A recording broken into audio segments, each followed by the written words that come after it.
Beyond the Mic with Sean Dillon.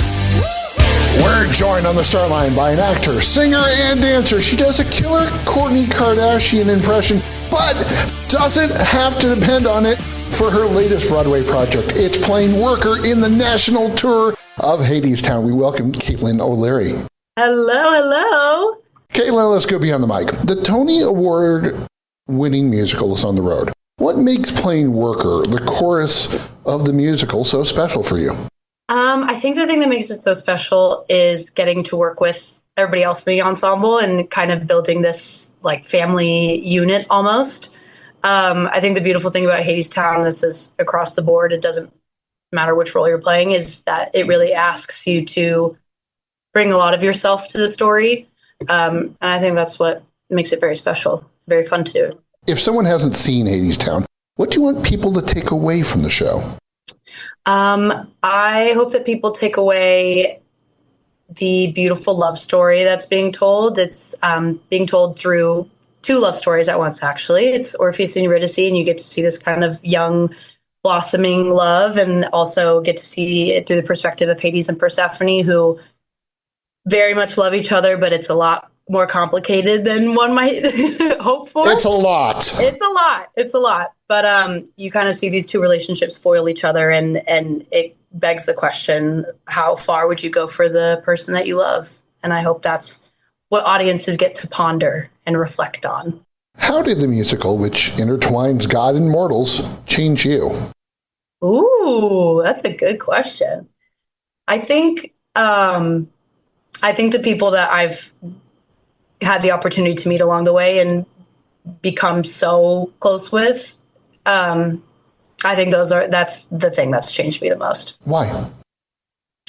I met some of my best friends doing this. I met girls who were going to be my bridesmaids, and I think we have a very unique shared experience that kind of has bonded us for life.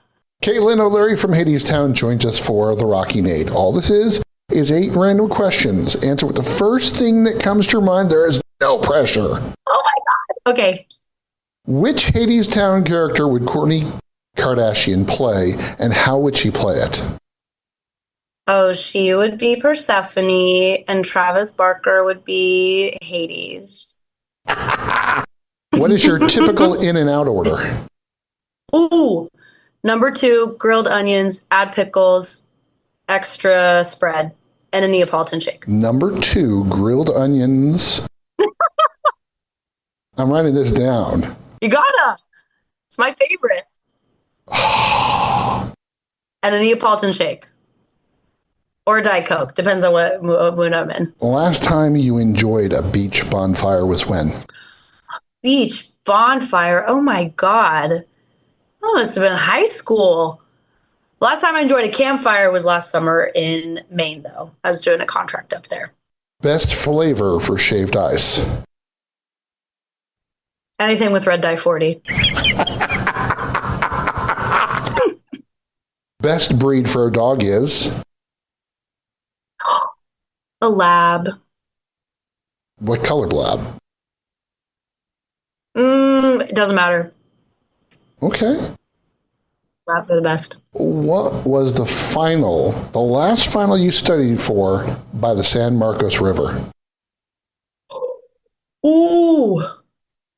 My last final I studied for, probably my math final. And how'd you do? No, not a lot of studying got done, to be honest. But I passed. I graduated. Texas State, not a lot of studying got done. Who is the last person you shared a s'more with? Oh my goodness. Some of my cast members and band members and I had a little bonfire in Wichita, and we had a full s'mores bar and charcuterie board. It was awesome. Last Lakers game you saw live was when? I think the last Lakers game I saw was at Madison Square Garden, and we won. It is Kaitlyn O'Leary from Hadestown. She joins us for the back half. Kaitlyn, how have you grown from where you were when you were the winner of the San Diego County Fair Ultimate Triple Threat to now? Oh my God. Honestly, not much has changed. No. I think I have a much better understanding of who I am and what kind of art I want to be doing. And Hadestown definitely fits the bill. How old were you when you won the Ultimate Triple Threat? Oh, God. I think I was 12 or 13, maybe younger. And the video of that is still up. It sure is. Everybody in this cast has found it. They sure have. When they found it, what was the reaction? The reaction was, oh, you can sing. Oh, she can sing. What was a Broadway show that made you saw, when you saw it, it made you think, this is what I need to do forever? Oh, wow. The first Broadway show I ever saw was Annie, and Jane Lynch was playing Miss Hannigan. Wow. Dude. She is Jane Lynch, her comedic timing, prowess, all of the above has been my Bible since I saw my first episode of Glee.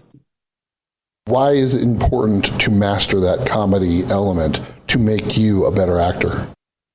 Oh, gosh. It's just so we must make people laugh. Everyone needs to laugh these days. Everyone needs to smile, and comedy's hard. And so I think the best way to learn it and study it is to learn from the greats. And Jane is one of them, for sure. Who influenced you musically growing up? Beyonce. I said it in my interview then. I'll say it now. Beyonce.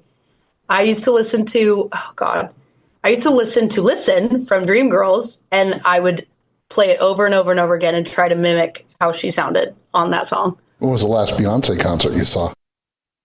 Was Cowboy Carter. I went on closing night of year one of this tour. We were in Chicago, and we closed. We had a 1 p.m. matinee, and then we all got ready and then went to 8 o'clock concert at Soldier Field. How was that for you?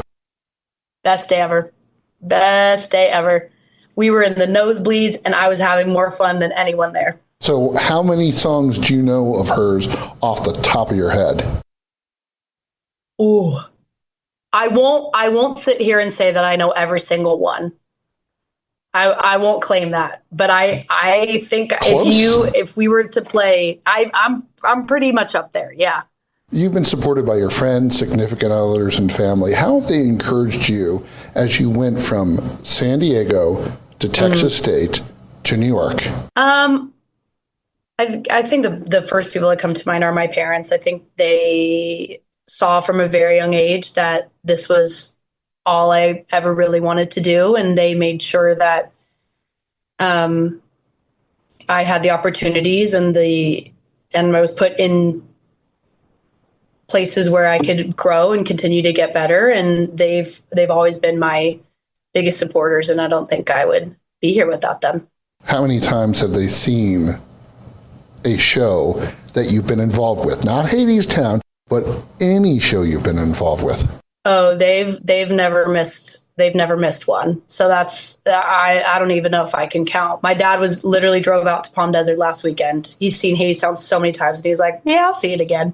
How does that make you feel?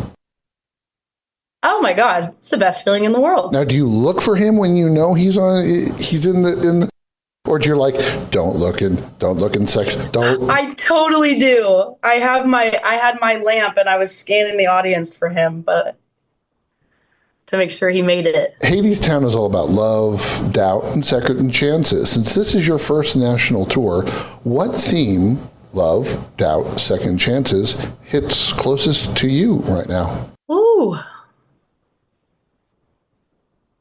I think right now it's love, and I think it's love in all different kinds of ways. I think that doing this show every night, it'll get you. I still cry every night at the end of the show, but it just reminds me of all the people in my life that I am lucky enough to call friends or family or loved ones, and it reminds me to tell them when I think it. I see you have a Claddagh ring on. I do. Why is it important for you, for your significant other, for you to show everyone, done? No significant other right now, but I think the reason why I wear this is because my younger sister got it for me in Ireland, and so it always reminds me of her when I look at it. So even without a significant other right now, you already know your bridesmaids for the wedding that you're going to have in the future. Oh yeah, the other part I'll figure it out. Who cares? I got the bridesmaids. That's all I need. Kaitlyn O'Leary from Hadestown joins us on the mic. There's something haunting about Hadestown. What's the key moment in the show that gives you chills? Ooh, so many. It changes every night. Why? I think after doing a show for so long, one might think that I would get bored with it, but that's like the furthest from the truth. I think someone could say a line with like a different emphasis on a word or take a breath in a different spot, and I go, oh, that's what that means. Or do a new riff, or, whatever it is. I think the last time I got chills was the other night listening to How Long. And I don't even remember what she did, but Namisa did something beautiful, and it gave me chills. What's something about being in an ensemble that audiences completely misunderstand? Ooh.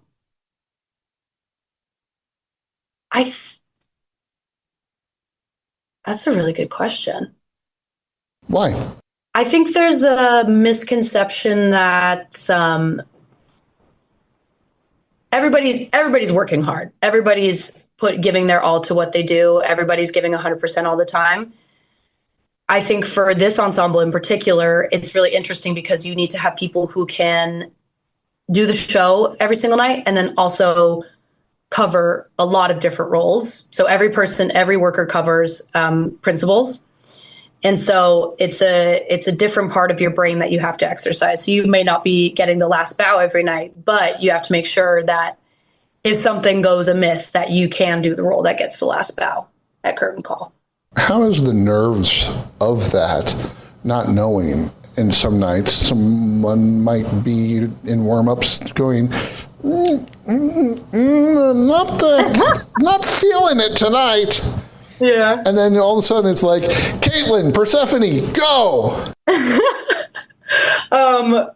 I think the name of the game is being as prepared as you possibly can be. And that's a lot of doing work on your own time and making sure that you're ready for that moment. When you're out on the road, what's the one thing you bring with you so you don't feel alone? Oh, my mom got me a little stuffed animal. It's of the red panda from Turning Red, the Disney movie. And she got me that for Christmas. So I have that with me. What's the one thing other than the clattering from your sister that you have that reminds you of her? Oh, probably some of her clothes. I love stealing her clothes. Sorry, Kylie. What did you steal from Kylie? I think I might have a pair of her jeans, I'll be honest. Oops. Sorry, Kylie. What's the first thing you seek out when you hit a new city that might shock people? This isn't very shocking, but probably a good coffee shop. Okay, so since you have a coffee shop, what is your typical coffee order? So what's that? Are you black, cream, sugar, or are you like oat milk, one shot? No, it truly depends. It depends. Why? I mean, you can't go wrong with a nice vanilla latte. Okay. Sometimes I'll get a cortado if I need a little extra boost. I had one of the best lattes of my entire life in Salt Lake City. It had like lemon and olive oil in it, and I was apprehensive. Wow. But I gotta say, it was delicious. It's really good. Very nice. What's the second thing that you look out for? Ooh. I try to do all of the like tourist destination things in every city that we go to.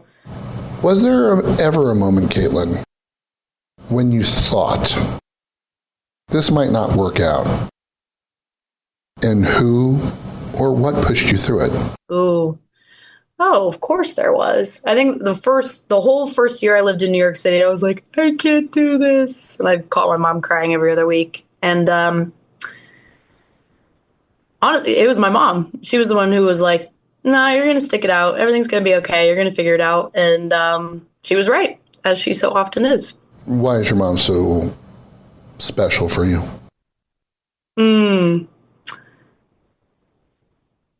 I tend to get very anxious about situations and things, and she's always the one to like talk me down and kind of ground me back in reality. So what role does your sister and dad have in this whole taking care of Kaitlyn? This whole taking care of. My dad's the same way. My sister is like, girl, get it together. Like, what's wrong? What are we doing? I always joke that she was meant to be the older sister. Your sister gives you the tough love. She does. What's the one key detail of the show that most people miss, but means so much to you personally? Ooh.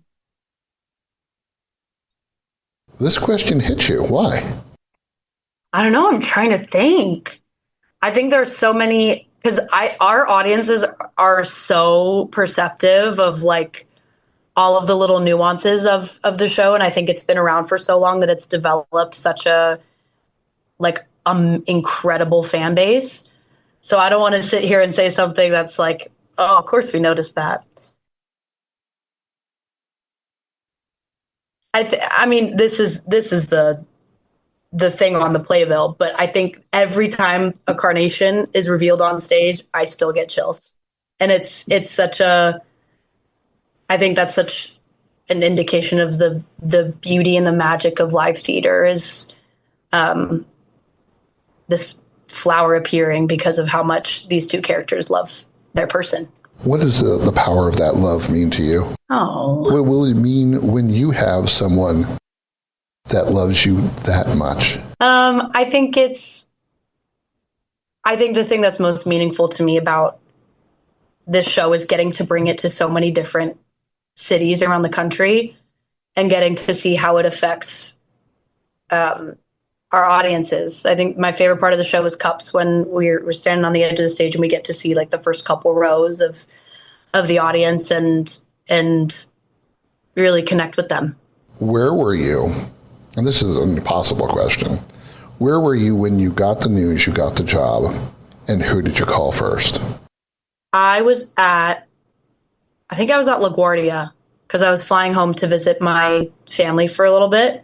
And the first people I called were my mom and dad. So you're at LaGuardia. Your agent calls you. Mm-hmm. Were you at the gate? Mm-hmm. Were you before? Were in security? Oh yeah, I was about to get on the flight. So how do you take that moment of, Mom, I see you, I got great news, or did you tell her everything and they're like, final call, final boarding call? I think I told her everything, and then I can't remember. I was like, but don't tell my siblings. Like, I want to tell them and surprise them. And then I think she accidentally told them because she was so excited. What did that moment mean when you've been doing San Diego, you've been doing shows everywhere, you've been auditioning after auditioning after auditioning, and then you got the call that your life's dream has been made? It was it was kind of the best feeling in the world. It was very affirming. It was very exciting. It was my first big girl job, really, and I hadn't had the opportunity to perform in a while, so I was just like over the moon, so excited to get to do. And this show of all shows is like such a gift to get to do. So I was very, very excited. How many auditions did you go through to get to Hadestown? Oh, I got to go check my audition tracker. It was a lot, a year's worth. A year's worth? Hmm. And it's so funny too, because that's like nothing in the grand scheme of life, you know? No after no after no after no after no. What went through your mind when you finally got the yes? Hell yeah. Yeah. Did you cry? I mean, what was your emotions Oh, as you? I don't think I cried. I think I pulled it together because I was in public. But I think when I was with my family, I think a tear or two was shed. So, which friend did you call after you told family? Who was the first friend you called and were like? I think I called. I can't remember who the first friend I called was, but I do remember I got to tell my two best friends from high school.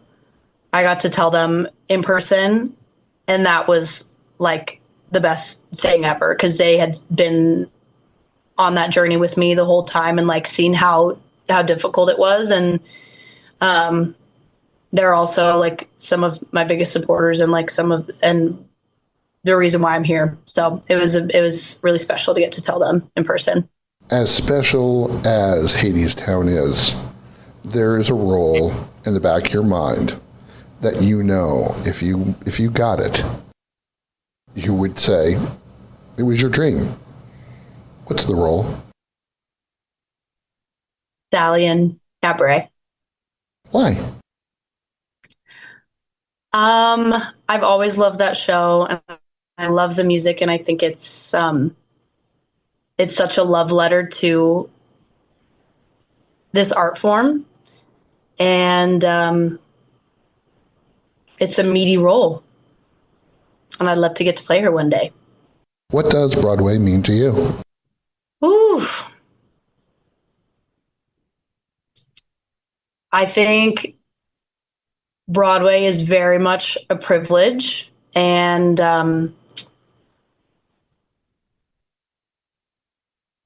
I think musical theater is obviously an art form that I love very dearly, and I hope that it becomes more accessible and equitable, and that the people who keep it running are taken care of, so that they then get to take care of audiences by telling their stories. Tell me about the special friends that you made. You talked about them earlier, about them being the bridesmaids, but in a Broadway show, they may move to another show. How do you keep together such a core group of special friends when you guys are on totally different journeys and their journey might leave Hadestown? Yeah, true. I think that's kind of comes with the territory of being an actor is that you kind of move to New York hoping that you'll move away or book Broadway, one of the two. And I think the best thing I can say is that you cherish the time that you get with each other, and then it's lots of FaceTimes, lots of texting, lots of sending each other stupid videos on the internet, and making sure you have plans for the next time you see each other. It's time for two childlike questions with Kaitlyn O'Leary. Beyond the mic, she plays worker in Hadestown. Kaitlyn, what do you want to tell the child in the audience who's looking at you with hope and wonder in their eyes about being you when they grow up?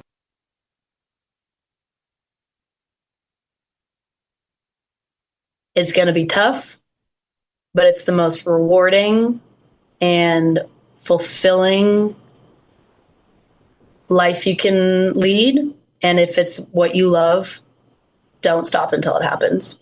If you could sit down with your 8-year-old self right now, what would you tell her about everything this tour has taught you? I would tell her that the hard work paid off and that you do get the dream that you have right now is real. And I would also tell her to be nice to her parents and to not ask your mom to skip dance class because you don't need to be skipping dance class. We don't need to be doing that. How many times did you attempt to skip dance class? Successfully, probably more than I should have. But I went to enough to make this happen, so it all worked out. She likes In-N-Out's number 2, grilled onions and extra spread, and her last campfire was in Maine. Kaitlyn O'Leary, go see her in the national tour of Hadestown. Thanks for taking the time to go beyond the mic with us. Thank you. And that, my friends, is Beyond the Mic. If you're enjoying these conversations, please check out another Beyond the Mic episode to find more actors, artists, and people you need to know. We'd also appreciate a like and subscribe on the Good Pods app.